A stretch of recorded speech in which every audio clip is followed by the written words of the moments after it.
All right, let's get right into it. You probably think your prop firm is your partner. You think that evaluation fee you paid is going into some big pool of capital that you're going to trade with. Well, you're wrong. The real money in this industry, it's not made from your winning trades. No, it's made in the shadows. It's made with something called regulatory arbitrage. Look, this isn't just some theory I cooked up. This is the cold, hard math their entire business is built on.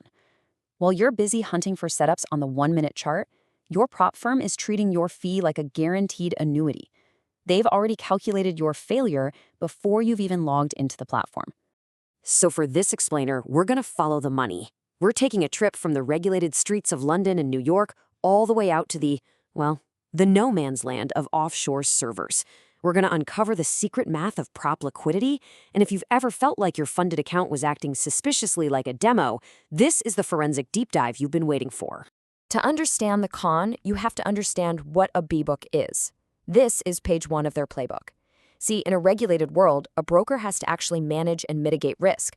But a lot of these offshore firms, they found a truly brilliant, cynical way around that. They just decided not to operate as financial institutions at all. This right here is the whole game. Regulatory arbitrage. It's like a high-stakes game of jurisdictional chess. They set up shop in places with little to no financial oversight, and just like that, they can sidestep the very laws designed to protect you. It's not technically illegal. It's a loophole big enough to sail a super yacht through. And here's exactly how they do it. This is the first layer of the onion. They call themselves education providers or data companies. It seems like a simple word change, right? But that little tweak allows them to completely bypass transparency laws like MiCA and CFTC regulations. They don't need the $100 million capital they claim to have. They just need enough cash on hand to pay out the tiny fraction of traders who actually succeed.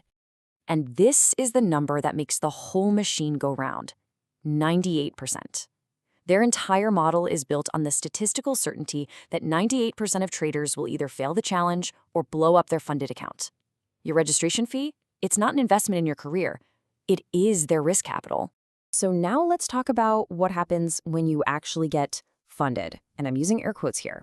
This is where the game stops being about legal loopholes and becomes pure simulation. They built an entire ecosystem where they control every single variable because almost nothing you see is real. Ever stop and wonder how these offshore firms can offer you 100-to-1 leverage when regulated brokers in the US or Europe are capped at 30-to-1, maybe even less? It's not because they're generous. It's because the leverage, just like the liquidity itself, isn't real. Here's the secret. It's called synthetic liquidity. When you place that 10-lot trade, it never hits the interbank market. It never even leaves their internal server. This means they can manipulate slippage and widen spreads whenever they want, especially during a big news event. And there are no external checks. It's their house, their casino, their rules. Come on, think about it. Has your live account ever just frozen solid during FOMC while a demo account ran perfectly fine? Have you ever been stopped out by a massive, insane wick that just doesn't exist on a Bloomberg terminal? Yeah, that wasn't a glitch. That was the arbitrage. That was them using their control over that synthetic liquidity to make sure the house always wins. Now, what do you think happens when too many traders actually start winning, when the firm owes too much money in payouts? In the old days, they'd just go bankrupt. But now, we're in the era of the exit scam 2.0, and they use that same regulatory arbitrage to just vanish in plain sight. This cycle is ruthlessly efficient. First, they rack up a ton of payout liability. Once it gets too high to handle, they just rebrand. The old website goes dark, they disappear from their mailbox office in Dubai or the Seychelles, and they relaunch a week later. New name, new logo, and a fresh limited time discount to start the whole cycle over again. And this is the most brutal part of the math. Your lost challenge fee isn't just a loss. It's the liquidity that funds their next big marketing campaign. You are literally paying for the Instagram ads that will trap the next generation of traders.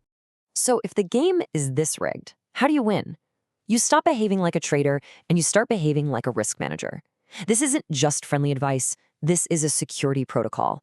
It's a non-negotiable checklist for survival in this environment.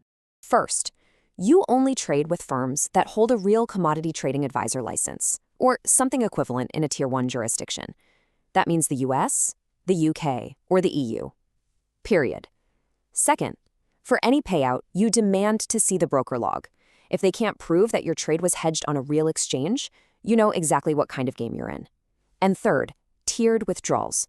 Never leave more than one evaluation fee's worth of profit in an offshore account. Treat it like it's going to disappear tomorrow. Because mathematically, it just might. Let's be perfectly clear. If a firm refuses to provide a broker log for your trades, they have confirmed they are running a B-book. You are not trading the markets. You are trading against the casino itself. And in the long run, the casino is always, always designed to win. And this is the bottom line. This is the logic trap. The choice you have to make isn't about finding the firm with the best profit split. The choice is about survival. If you cannot verify the legal and financial structure of the entity you are sending money to, you are not engaging in a professional risk-taking business. You're simply making a donation. Knowing this secret math is your only real protection. Look, the prop firm industry could be a revolution for retail capital, but only for those who can see through the arbitrage. Don't be the exit liquidity for a shadow corporation. Be the operator who understands the math. If you want to see a list of firms that actually run an honest game, we've linked some resources for you below. Stay sovereign.